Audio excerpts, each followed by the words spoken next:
ಸಾಧಾರಣ ನಮ್ಮ ಮನೆಯಲ್ಲಿ ನಾವು ಮಕ್ಕಳು ಏನಾದರೂ ತಪ್ಪು ಮಾಡಿದಾಗ ಅಥವಾ ಯಾರೇ ಏನಾದರೂ ಹೆಚ್ಚು ಕಮ್ಮಿ ಮಾಡಿದಾಗ ನಾವು ಬುದ್ಧಿ ಹೇಳ್ತೀವಿ. ಏನು, ಅಲ್ಲಿ ಕೂತ್ಕೋಬೇಡ, ಇಲ್ಲಿ ನಿಂತ್ಕೋಬೇಡ, ಪೇಪರನ್ನು ಹರಿಬೇಡ, ಪುಸ್ತಕವನ್ನು ಮುಚ್ಚಿಡೋ, ಇಷ್ಟ ಇಲ್ಲದೇದನ್ನ ನಾವು ಹೇಳ್ತೀವಿ. ಬೇಡ ಹಾಗೆ ಅಂತ ಹೇಳಬಾರ್ದು ಮನಸ್ಸಿಗೆ. ಏನು ವಿಚಾರವನ್ನ ನೀವು ಬೇಡ ಹಾಗೆ ಅಂತ ಮನಸ್ಸಿಗೆ ಹೇಳ್ತೀರಾ, ಆ ವಿಚಾರವನ್ನೇ ಜಾಸ್ತಿ ಮಾಡುತ್ತೆ ಮನಸ್ಸು.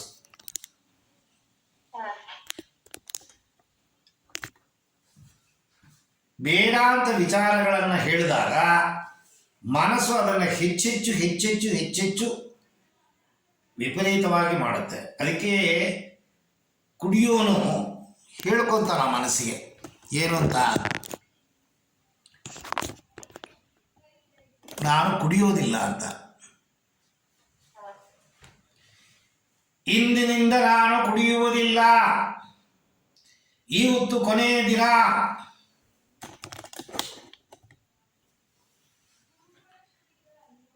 ಒಂದು ಪೆಗ್ಗು ಹೊಡೆಯೋದು, 4 ಪೆಗ್ಗು ಹೊಡೆದು ಮುಗಿಸ್ಬಿಡ್ತೀನಿ ಹಾಗೆ ಅಂತ 4 ಪೆಗ್ಗು ಹೊಡಿತಾನ. ಹೆಂಡತಿ ಹೇಳ್ತಾಳೆ, ಬೇಡ ರೀ, ನೀವು ಕುಡಿಯೋದಿಲ್ಲ ನನಗೆ ಗೊತ್ತು ರೀ, 8 ವರ್ಷದಿಂದ ನೀವು ಹೇಳ್ತಿದ್ದೀರಾ, ಬೇಡ ಸುಳ್ಳು ಹೇಳಬೇಡಿ ಅಂತಾಳೆ. ಇಲ್ಲ ಸತ್ಯ, ಕುಡಿಯಲ್ಲ. ನಿನ್ನಾಣೆ ದೇವರಾಣೆ ಎಲ್ಲ ಹಣೆ ಹೇಳ್ತಾನ. ಮಾರನೇ ದಿವಸ ಬೆಳಗ್ಗೆ ಎದ್ದಿದ ತಕ್ಷಣ ಹೋಗ್ತಾನ ಎಣ್ಣೆ ಅಂಗಡಿಗೆ, ಎದ್ದಾಸೆಗೆ ಹೋಗ್ತಾನೆ. ತಲೆಗೆ ಬೇಡ ಅಂತ ಅನ್ನೋ ಸೂಚನೆಯನ್ನು ಕೊಡಂಗಿಲ್ಲ. ಯಾವುದನ್ನು ನೀವು ಬೇಡ ಅಂತ ಹೇಳ್ತೀರಾ, ನಿಮ್ಮ ಸಬ್ಕಾನ್ಷಿಯಸ್ಸು, ನಿಮ್ಮ ಇನ್ನರ್ ಕಾನ್ಷಿಯಸ್ಸು ಅದು ಹೆದರ್ಕೊಳ್ಳುತ್ತೆ. ಓ, ನಾನು ಮಾಡಿಕೊಂಡಿರುವ ಅಭ್ಯಾಸವನ್ನು ಇವರು ನಿಲ್ಲಿಸಲು ಪ್ರಯತ್ನ ಮಾಡುತ್ತಿದ್ದಾರೆ, ನಾನು ಬಿಡೋದಿಲ್ಲ, ನಂಗಾಯ್ತು ನಿಂಗಾಯ್ತು. ನೀವು ಎಷ್ಟು ಅದನ್ನು ಬೇಡ ಅಂತ ಸೂಚನೆ ಕೊಡ್ತೀರಾ, ಹುಷಾರಾಗುತ್ತೆ.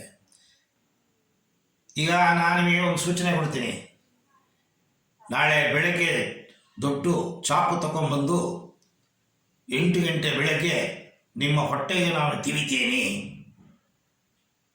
ಹಾಗೆ ಅಂತ ನಿಮಗೆ ಸೂಚನೆ ಕೊಡ್ತೀನಿ. ನೀವು ಗುರುಗಳೇ ಬನ್ನಿ, ನೀವು ನಿಮ್ಮ ಮನೆಯಿಂದ ಬಂದು ಚಾಕುವನ್ನು ತಂದು ನಾನು ಹೊಟ್ಟೆಗೆ ತಿವಿರಿ ಹಾಗಂತೀರಾ? ಎಂಥ ಮುಠಾಳ್ ಮಗನೂ ಹೇಳಲ್ಲ. ನೀವು ಹುಷಾರಾಗಿ ನಿಮ್ಮನ್ನು ಕಾಪಾಡಕ್ಕೆ ಓಡೋಟೋಗ್ತೀರಾ. ನನ್ನ ಮನೆಗೆ ಬಂದು ನನಗೆ ತಿವಿದ್ಯಾ, ಬಾ ನೋಡೋಣ. ಎಲ್ಲಾದರೂ ಉಂಟೆ ಮನಸ್ಸಿಗೆ ಸೂಚನೆ ಕೊಟ್ಟರೆ ಮನಸ್ಸು ಆಯ್ತಪ್ಪ ನೀನು ಹೇಳಿದಂತೆ ನಾನು ಕೇಳ್ತೀನಿ ಅಂತ ಹೇಳಿದ್ದುಂಟೆ? ಇಲ್ಲವೇ ಇಲ್ಲ, ಇಲ್ಲವೇ ಇಲ್ಲ. ಕಟ್ಟುಪಾಡು ಮಾಡಿದಷ್ಟು ಹಠ ಜಾಸ್ತಿ ಮನಸ್ಸಿಗೆ. ಮೈಂಡ್ ರೀಪ್ರೋಗ್ರಾಮಿಂಗ್ ಅಂತ ಅನ್ನೋದು ಹಠ ಮಾಡದೆ ಮನಸ್ಸನ್ನು ಸರಿಪಡಿಸುವ ವಿದ್ಯೆ. ಮನಸ್ಸಿನ ಜೊತೆಗೆ ಹೋಗಬೇಕು. ನಾವು ಮಕ್ಕಳನ್ನ ಹೆಂಗೆ ನೋಡ್ಕೋತೀವಿ, ನನ್ನ ಜಾಣ ಮರಿಯಲ್ಲಮ್ಮ, ನಾನು ಮುದ್ದು ಮರಿಯಲ್ಲಮ್ಮ, ನನ್ನ ಕೂಸು ಮರಿ, ಆ ಪುಸ್ತಕನೆಲ್ಲ ಜೋಡಿಸಿಟ್ಬಿಡಪ್ಪ, ನಾನು ಅಮೂಲ್ ಚಾಕ್ಲೇಟ್ ತಂದಿಟ್ಟಿದ್ದೀನಿ, ಫ್ರಿಜ್ಜಲ್ಲಿ ಇಟ್ಟಿದ್ದೀನಿ, ಕೊಡ್ತೀನಿ ಕಣೋ. ಅವ ಆವಾಗಲೇ ಮುಗಿಸ್ಬಿಟ್ಟ, ನಮಗೆ ಗೊತ್ತಿಲ್ಲದೇನೆ. ಅದು ನೀವು ತಿಳ್ಕೊಂಡಿದ್ದೀರ ಅಲ್ಲಿ ಅಮೂಲ್ ಚಾಕ್ಲೇಟ್ ಇದೆ ಅಂತ. ನಿಮ್ಮ ಮಗ ಅವ, ನಿಮಗಿನ್ನ ಘಾಟಿ. ಆದರೆ ಮಗು ಕೇಳುತ್ತೆ, ಅಮ್ಮ ಒಳ್ಳೆಯಳು, ನ್ಯಾಯಸ್ಥಳು, ಅಮ್ಮನ ಮಾತು ಕೇಳಿದ್ರೆ ನನಗೆ ಚಾಕ್ಲೇಟ್ ಕೊಡ್ತಾಳೆ ಹಾಗೆ ಅಂತ ಮಗು ಪುಸ್ತಕನೆಲ್ಲ ಜೋಡಿಸಿಟ್ಬಿಟ್ಟು, ಅಮ್ಮ ಪುಸ್ತಕ ಜೋಡಿಸಿಟ್ಬಿಟ್ಟೆ, ಅಮ್ಮ ಜೋಡಿಸಿಟ್ಬಿಟ್ಯಾ, ಕೈ ಕಾಲು ತೊಳ್ಕೊಂಡು ಮುಖ ತೊಳ್ಕೊಂಡು ದೇವರಿಗೆ ನಮಸ್ಕಾರ ಮಾಡಿಬಿಟ್ಟು ಪುಸ್ತಕ ತಗೊಂಡು ಹೋದು, ಅಮ್ಮ ಚಾಕ್ಲೇಟ್ ಕೊಡ್ತೀನಿ ಇದೆಯಲ್ಲ. ನೋಡಿ, ನೀವು ಜೋರು ಮಾಡಿ ಹೇಳಿದ್ರೆ ನಾವು ತೆಗಿತಿದ್ನ, ನಿಮ್ಮ ಹತ್ರ ಚಾಕ್ಲೇಟೇ ಇಲ್ಲ, ನಿಮಗೆ ಗೊತ್ತು.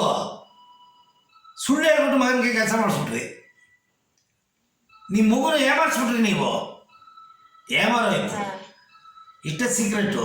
ತಲೆಯನ್ನು ಏಮಾರಿಸ್ಬೇಕು, ತಲೆಗೆ ಸುಳ್ಳು ಹೇಳಬೇಕು, ತಲೆಗೆ ಮೋಸ ಮಾಡಬೇಕು. ಎಲ್ಲರೂ ಉಂಟೆ ನೀವು ಗುರುಗಳು ಮೋಸ ಮಾಡು, ಸುಳ್ಳು ಹೇಳು, ಏಮಾರ್ಸು ಅಂತ ಹೇಳ್ಕೊಡ್ತೀರಲ್ಲ, ನೀವು ಗುರುಗಳ? ತಲೆ ಮಹಾಪಟಿಂಗ. ತಲೆಯನ್ನ ನೇರವಾಗಿ ನಾನು ಸ್ಟ್ರೈಟ್ ಫಾರ್ವರ್ಡ್ ಅಂತ ಹೋದರೆ ಎಗ್ಗಮಗ್ಗ ಹೊಡ್ಸ್ಕೊಂಡ್ಬರ್ಬೇಕು. ತಲೆ ತಿರುಗಿ ಪೆಟ್ಟು ಬಿಡೋದು ನನಗೆ ತಿರುಗಿ, ಅದು ಸರಿಯಾಗಲ್ಲ. ಸೊ ಮೈಂಡ್ ರೀಪ್ರೋಗ್ರಾಮಿಂಗ್ ಅಂತ ಅನ್ನೋದು ದೊಡ್ಡ ನಾಟಕ. ಸೊ ಅದು ಹೇಗೆ ಮಾಡೋದು ಅಂತ ಅನ್ನೋದೇ ವಿದ್ಯೆ.